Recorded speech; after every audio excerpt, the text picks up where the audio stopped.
Capítulo 17. Os 4 campeões. Harry ficou sentado ali, consciente de que cada cabeça no salão principal se virara para ele. Sentia-se atordoado, entorpecido. Sem dúvida estava sonhando. Não ouvira direito. Não houve aplausos. Um zunido, como o de abelhas enraivecidas, começou a encher o salão. Alguns estudantes ficaram em pé para ter uma visão melhor de Harry, sentado ali, imóvel em sua cadeira. Na mesa principal, a professora Minerva se levantara e passara por Ludo Bagman e pelo professor Karkaroff para cochichar urgentemente com o professor Dumbledore, que inclinara a cabeça para ela, franzindo ligeiramente a testa. Harry se virou para Rony e Hermione. Mais além, viu toda a longa mesa da Grifinória observando-o boquiaberta. Eu não escrevi meu nome, disse Harry sem saber o que dizer. Vocês sabem que não. Os dois apenas olharam para ele também, sem saber o que responder. Na mesa principal, o professor Dumbledore se aprumou, acenando a cabeça afirmativamente para a professora Minerva. Harry Potter! Tornou ele a chamar. Harry! Aqui, se me faz o favor. Anda! Murmurou Hermione, dando um leve empurrão em Harry. O garoto ficou de pé, pisou na barra das vestes e tropeçou brevemente.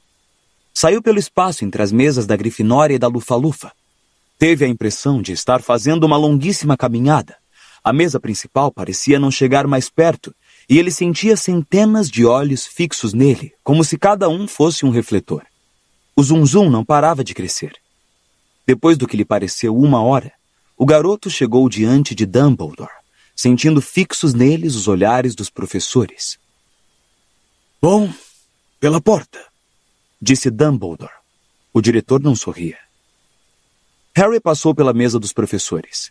Hagrid estava sentado bem no fim, mas não piscou para Harry, nem acenou, nem fez qualquer dos sinais habituais para cumprimentá-lo. Parecia inteiramente perplexo e olhou para Harry quando este passou como os demais. O garoto passou pela porta e se viu em um aposento menor, com as paredes cobertas de retratos a óleos de bruxas e bruxos. Um belo fogo rugia na lareira em frente. Os rostos nos retratos se viraram para olhá-lo quando ele entrou. Surpreendeu uma bruxa encarquilhada, passando rapidamente da moldura do próprio retrato para a moldura vizinha, que enquadrava um bruxo de bigodes de morsa. A bruxa encarquilhada começou a cochichar no ouvido do colega. Victor Krum, Cedrico Diggory e Fleur Delacour estavam reunidos em torno da lareira. Pareciam estranhamente imponentes recortados contra as chamas. Krum, curvado e pensativo, apoiava-se no console da lareira, ligeiramente afastado dos outros. Cedrico estava parado com as mãos às costas, contemplando o fogo. Fleur Delacour virou a cabeça quando Harry entrou e jogou para trás a cascata de cabelos longos e prateados. Que foi? Perguntou ela. Querem que a gente vá para o salão? Pensava que ele viera trazer um recado. Harry não sabia como explicar o que acabara de acontecer. Ficou ali parado, olhando para os 3 campeões. Percebeu de repente como eram altos. Houve um ruído de passos apressados atrás de Harry, e Ludo Bagman entrou na sala. Segurou o garoto pelo braço e levou-o até os outros. Extraordinário! Murmurou apertando o braço de Harry. Absolutamente extraordinário! Senhores, senhora... acrescentou, aproximando-se da lareira e falando aos outros 3.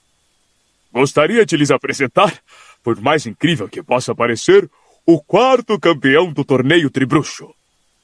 Victor Krum se impertigou. Seu rosto carrancudo nublou-se ao examinar Harry. Cedrico fez cara de estupefação.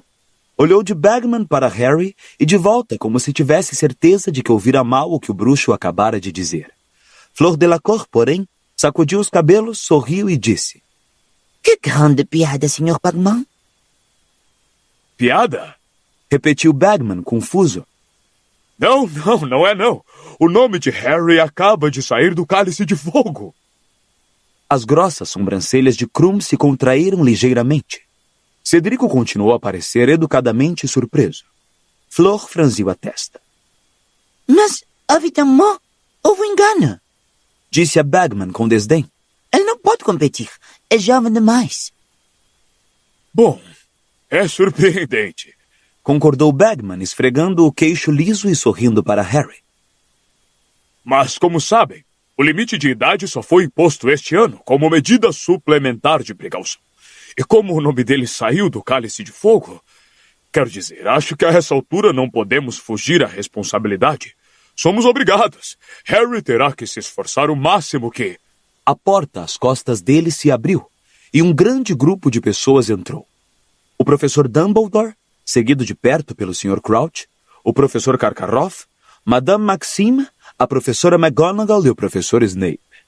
Harry ouviu o zum-zum de centenas de estudantes do outro lado da parede, antes da professora McGonagall fechar a porta. Madame Maxime, Chamou Fleur na mesma hora, indo ao encontro de sua diretora. estão dizendo que esse garotinho vai competir também.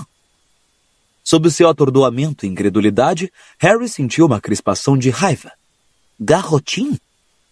Madame Maxime se impertigara até o limite de sua considerável altura. O cocoruto da bela cabeça roçou o lustre repleto de velas, e seu imenso peito coberto de cetim negro se estufou. Que significa isso, Dumbledore? Perguntou imperiosamente. Eu também gostaria de saber, Dumbledore, Disse o professor Karkaroff. Em seu rosto havia um sorriso inflexível e seus olhos azuis eram 2 lascas de gelo. 2 campeões de Hogwarts. Não me lembro de ninguém ter me dito que a escola que sediasse o torneio poderia ter 2 campeões. Ou será que não li o regulamento com a devida atenção? Ele deu um sorrisinho maldoso. É impossível! Exclamou Madame Maxime, cujas enormes mãos com numerosas e soberbas opalas descansavam no ombro de Fleur. Hogwarts não pode ter 2 campeões. Seria muito injusto. Tivemos a impressão de que sua linha etária deixaria de fora os competidores mais jovens, Dumbledore, Disse Karkaroff, o sorriso inflexível ainda no rosto, embora seus olhos estivessem mais frios que nunca. Do contrário, teríamos naturalmente trazido uma seleção de candidatos mais ampla de nossas escolas. Não é culpa de ninguém, exceto de Potter, Karkaroff. Falou Snape suavemente. Seus olhos negros brilharam de malícia. Não saia culpando Dumbledore pela determinação de Potter de desobedecer às regras. Ele não tem feito nada exceto transgredir limites desde que chegou aqui. Muito obrigado, Severo. Disse Dumbledore com firmeza, e Snape se calou, embora seus olhos continuassem a brilhar maldosamente por trás da cortina de cabelos negros e oleosos. O professor Dumbledore olhou então para Harry, que o encarou, tentando perceber a expressão dos olhos do diretor por trás dos óculos de meia-lua. Você depositou seu nome no Cálice de Fogo, Harry? Perguntou Dumbledore calmamente. Não, respondeu Harry. Estava consciente de que todos o olhavam com atenção. Nas sombras, Snape fez um barulhinho impaciente de descrença. Você pediu a um estudante mais velho para depositá-lo no Cálice de Fogo para você? Tornou o diretor, sem dar atenção a Snape. Não, disse Harry com veemência. Oh, mas é claro que ele está mentindo!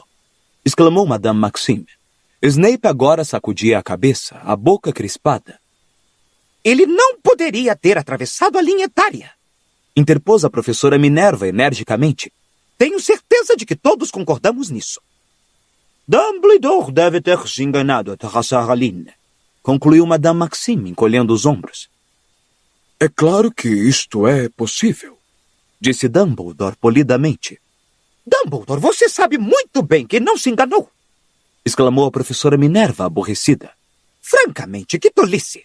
Harry não poderia ter cruzado a linha pessoalmente. E como o professor Dumbledore acredita que ele não convenceu um colega mais velho a fazer isso por ele, de certo isto deveria bastar para todos nós. Ela lançou um olhar muito zangado ao professor Snape.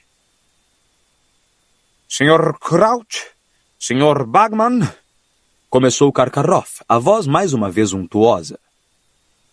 os senhores são os nossos... juízes objetivos. Certamente os senhores concordarão que isto é extremamente irregular. Bagman enxugou o rosto redondo e infantil com o lenço e olhou para o Sr. Crouch, que estava parado fora do círculo das chamas da lareira, o rosto semi-oculto pelas sombras. Parecia um pouco sobrenatural. A obscuridade fazia-o parecer muito mais velho, emprestando-lhe quase uma aparência de caveira. Quando falou, porém, foi em seu tom habitualmente seco. Devemos obedecer ao regulamento, e o regulamento diz claramente que as pessoas cujos nomes saírem do Cálice de Fogo devem competir no torneio. Bom, Bartô conhece os regulamentos de trás para diante, disse Bagman sorrindo, e se voltou para Karkaroff e Madame Maxime, como se o assunto estivesse definitivamente encerrado. Eu insisto em tornar a submeter os nomes do restante dos meus alunos, disse Karkaroff. Ele agora deixara de lado seu tom untuoso e o sorriso. Seu rosto tinha uma expressão realmente feia. Vocês prepararão novamente o Cálice de Fogo e continuaremos a depositar nomes até cada escola ter 2 campeões.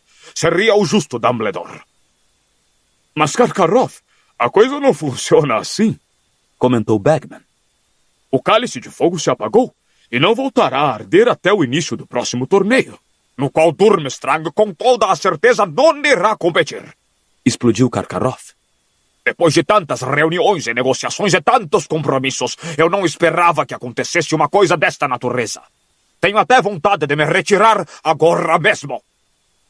Uma ameaça inútil, Karkaroff, rosnou uma voz próxima à porta.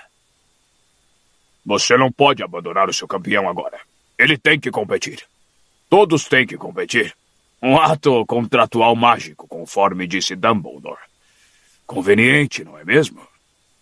Moody acabara de entrar na sala. Encaminhou-se mancando até a lareira e a cada passo que dava ouvia-se uma batidinha. Conveniente? Perguntou Karkaroff. Receio não estar entendendo, Moody. Harry percebeu que o bruxo tentava parecer desdenhoso, como se não valesse a pena dar atenção ao que Moody dissera. Mas suas mãos o traíam. Tinham-se fechado em punhos. Não mesmo? Perguntou Moody em voz alta. É muito simples, Karkaroff. Alguém depositou o nome de Harry naquele cálice, sabendo que o garoto teria que competir se saísse o seu nome. Evidentemente, alguém que queria oferecer a Hogwarts 2 oportunidades de vencer, comentou Madame Maxime. Eu concordo, Madame Maxime, disse Karkaroff com uma reverência. Vou reclamar com o Ministério da Magia e a Confederação Internacional de Bruxos. Se alguém tem razão para reclamar, é o Potter, rosnou Moody. Mas o que é engraçado, não estou ouvindo ele dizer uma única palavra. Por que ele iria reclamar? Disse Flor Delacour de repente, batendo o pé. Ele tem uma chance de competir, não é? Durante semanas vivemos a esperança de ser escolhido. A honra de nossas escolas, 1000 galeões de prêmio, é uma chance pela qual muita gente morreria. Talvez alguém tenha a esperança de que Harry morra, disse Moody com um leve vestígio de rosnado na voz. Seguiu-se um silêncio extremamente tenso às suas palavras. Lud Bagman, que parecia de fato muito ansioso, balançou-se nervoso e disse: Moody, meu caro, que coisa para você dizer?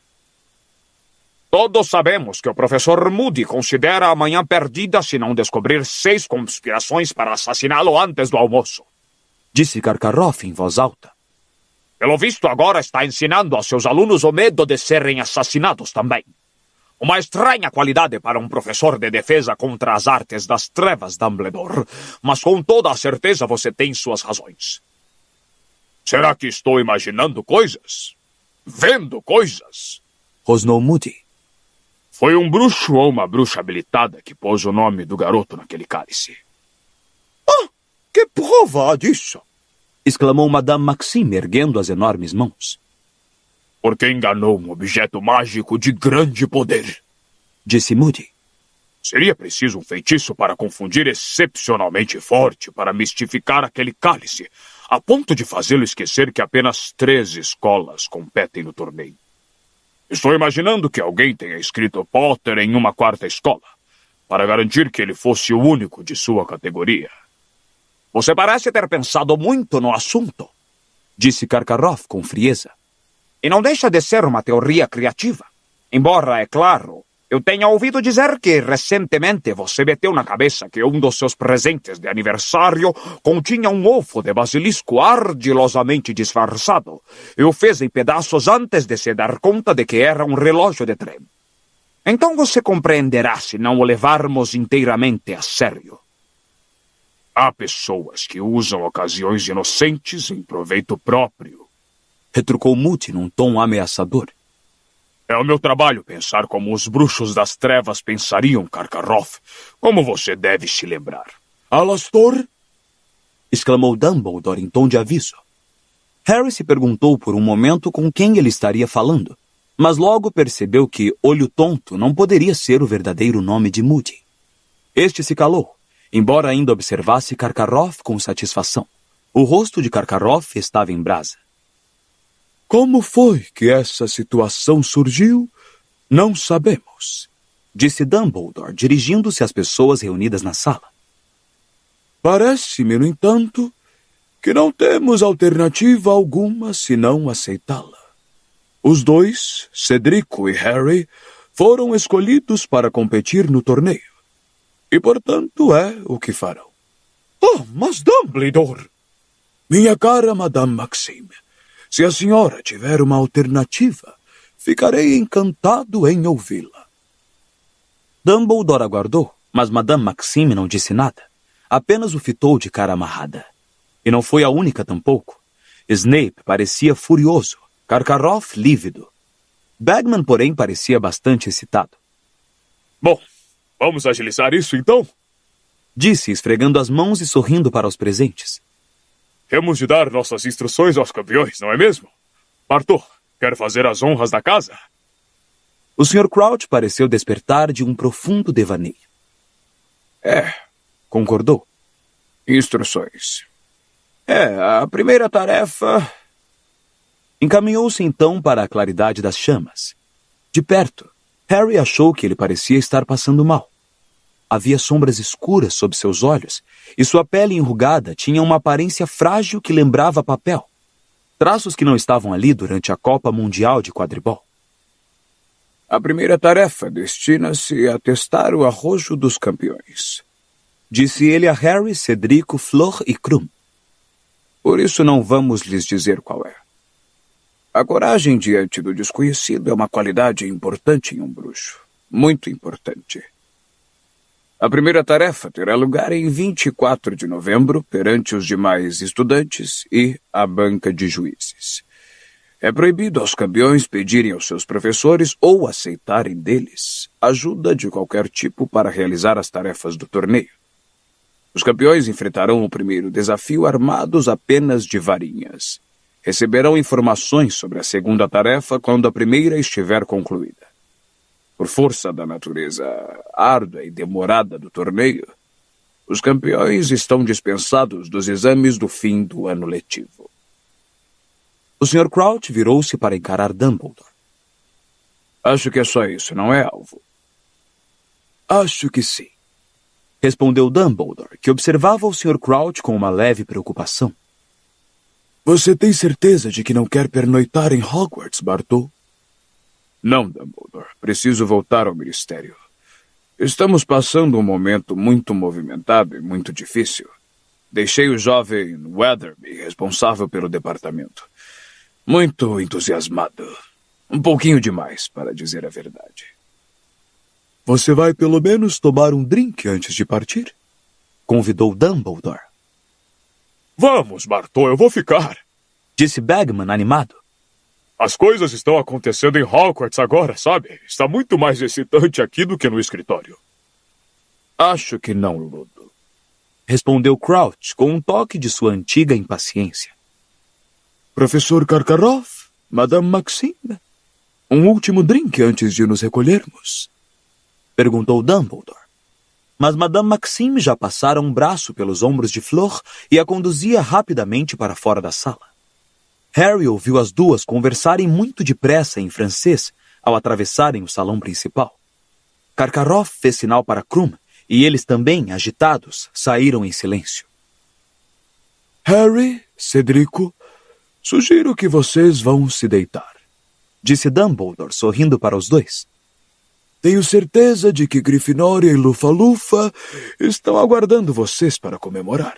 E seria uma pena privar seus colegas desta excelente desculpa para fazerem muito barulho e confusão.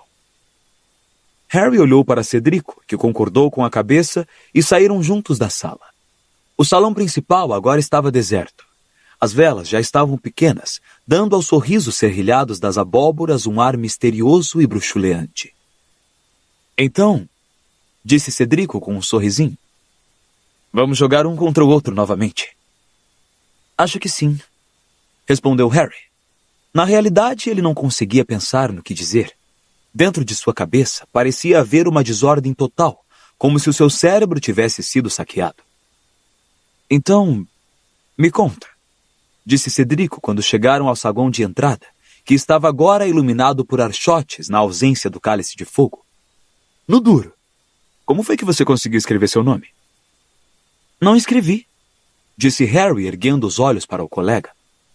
Não pus o meu nome lá, falei a verdade. Ah, tá, respondeu Cedrico.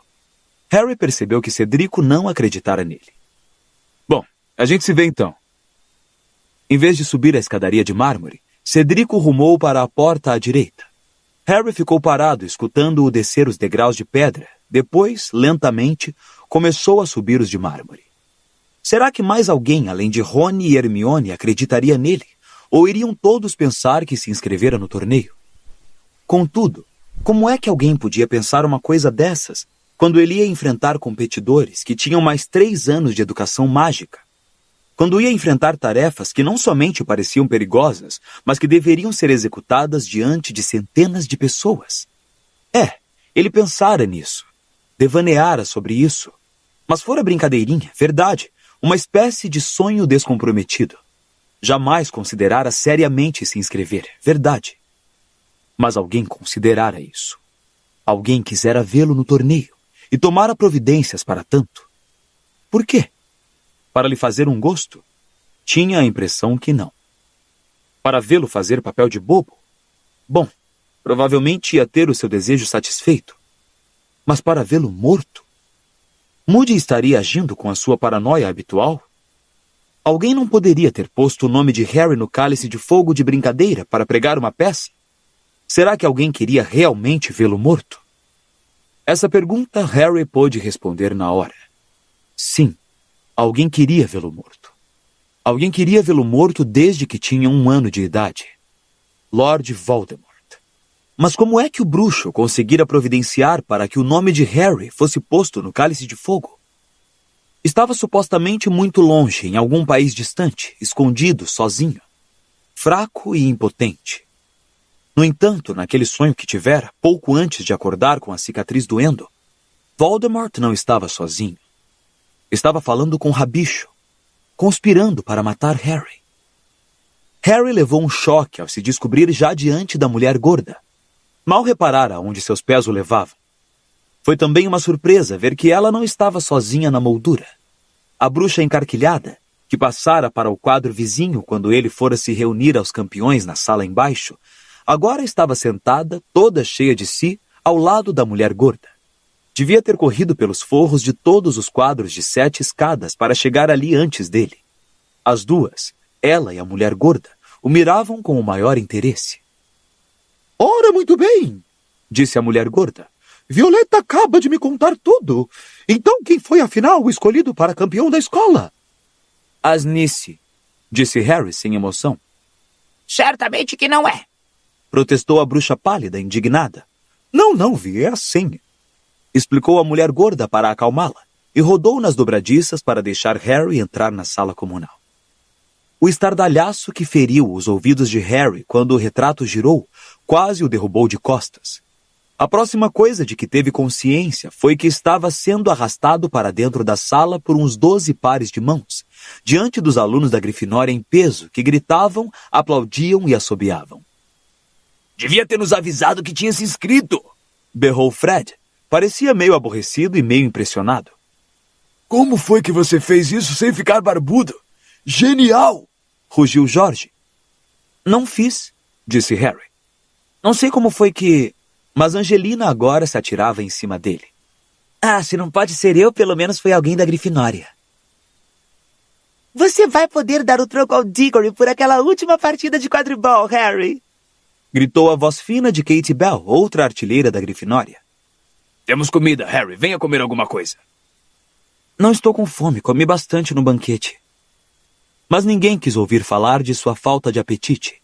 Ninguém quis saber que ele não pusera o nome no cálice de fogo. Ninguém parecia ter notado que ele não estava com a menor disposição de comemorar. Lino Jordan desencavara uma bandeira da Grifinória em algum lugar e insistia em enrolá-la em Harry como uma capa. Harry não conseguiu fugir. Sempre que tentava escapulir até a escada dos dormitórios, os colegas à sua volta cerravam fileiras e o forçavam a aceitar mais uma cerveja amanteigada, metendo salgadinhos e amendoins nas mãos dele. Todos queriam saber como é que ele fizera aquilo. Como ludibriara a linha etária de Dumbledore e conseguira depositar o nome no cálice de fogo. Não fui eu, repetia ele sem parar. Não sei como foi que aconteceu. Mas pela pouca atenção que os colegas lhe davam, os protestos do garoto não faziam a menor diferença. Estou cansado! Berrou ele finalmente, depois de quase meia hora. Não, é sério, Jorge, vou me deitar. A coisa que ele mais queria era encontrar Rony e Hermione para buscar um pouco de sanidade, mas nenhum dos dois parecia estar na sala comunal. Insistindo que precisava dormir e quase achatando os irmãozinhos Creevy quando tentaram desviá-lo ao pé da escada, Harry conseguiu se livrar de todo mundo e subiu para o dormitório o mais depressa que pôde. Para seu grande alívio, encontrou Rony ainda vestido, deitado na cama de um dormitório em que não havia mais ninguém. Ele ergueu os olhos quando Harry entrou batendo a porta. — Por onde você andou? — perguntou Harry. — Ah, olá — respondeu Rony. Sorria, mas parecia um sorriso muito estranho e tenso. Harry, de repente, se deu conta de que ainda vestia a bandeira vermelha da Grifinória que Lino amarrara nele. Apressou-se em despila, mas o nó estava muito apertado. Rony continuou deitado na cama, sem se mexer, apreciando os esforços de Harry para retirar a bandeira. Então, disse ele quando Harry finalmente conseguiu remover e atirar a bandeira a um canto. Meus parabéns. O que é que você quer dizer com parabéns? Perguntou Harry, encarando-o. Decididamente havia alguma coisa esquisita no jeito com que Rony sorria. Parecia mais um esgar. Bom, ninguém mais conseguiu atravessar a linha etária. Nem mesmo Fred e George. Que foi que você usou? A capa da invisibilidade? A capa da invisibilidade não teria me ajudado a atravessar aquela linha, disse Harry lentamente. Ah, certo. Achei que você teria me contado se fosse a capa. Porque ela poderia cobrir nós dois, não é mesmo? Mas você encontrou outro jeito, não foi? Escuta aqui. Eu não depositei meu nome naquele cálice. Deve ter sido outra pessoa. Rony ergueu as sobrancelhas. Por que alguém faria uma coisa dessas? Não sei. Harry achou que seria muito melodramático dizer para me matar. Rony ergueu as sobrancelhas tão alto que elas correram o risco de desaparecer sob seus cabelos. Tudo bem. A mim você pode contar a verdade. Se você não quer que o resto do pessoal saiba, ótimo. Mas não sei por que está se dando ao trabalho de mentir. Você nem ficou mal por isso, não é? A amiga da mulher gorda, a tal da Violeta, já contou a todo mundo que Dumbledore vai deixar você competir. 1000 galeões de prêmio, hein? E nem vai precisar prestar os exames de fim de ano. Eu não pus o meu nome naquele cálice, disse Harry, começando a se aborrecer. Ah, tá bem, retorquiu Rony com o mesmíssimo tom cético de Cedrico. Só que ainda hoje de manhã você disse que teria posto a noite passada sem que ninguém o visse. Eu não sou burro, sabe? Pois está parecendo, disse Harry com rispidez. Ah, é? Respondeu Rony, mas agora não havia nenhum vestígio de sorriso em seu rosto amarelo ou de qualquer cor. Você está querendo se deitar, Harry? Imagino que vai precisar se levantar cedo amanhã para a sessão de fotografias ou seja lá o que for. E fechou com força as cortinas em torno de sua cama, deixando Harry parado ali à porta, encarando as cortinas de veludo vinho, que agora escondiam uma das poucas pessoas com quem ele contara que fossem acreditar nele.